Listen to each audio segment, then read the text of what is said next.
canım efendim, nesini söyleyeyim canım efendim.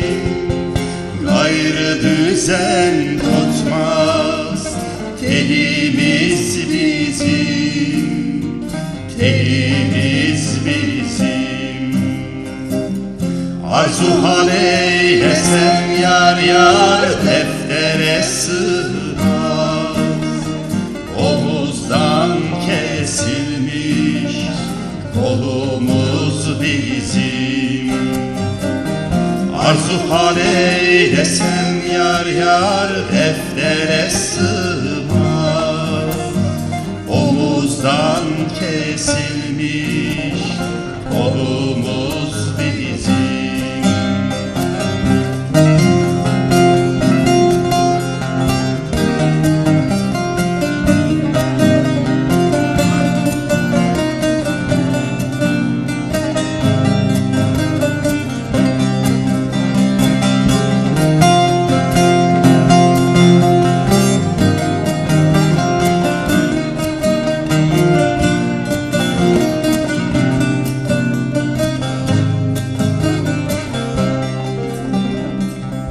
Benim bu gidişe aklım ermiyor, benim bu gidişe aklım ermiyor.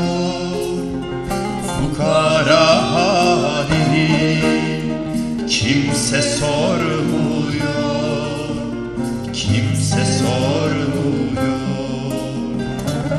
Padişah sikkesi yar yar selam vermiyor, kefensiz kalacak ölümümüz bizim. Padişah sikkesi yar yar aman vermiyor, kefensiz kalacak ölümümüz bizim.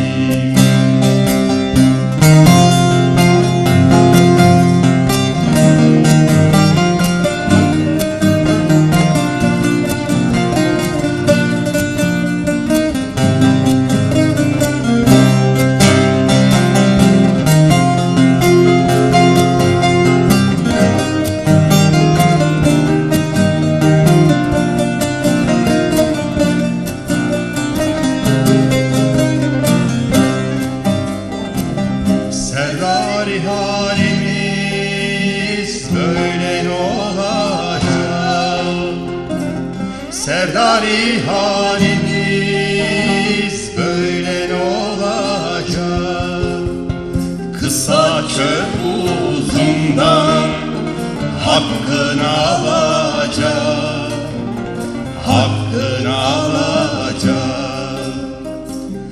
Mamurlar yıkılıp yar yar viran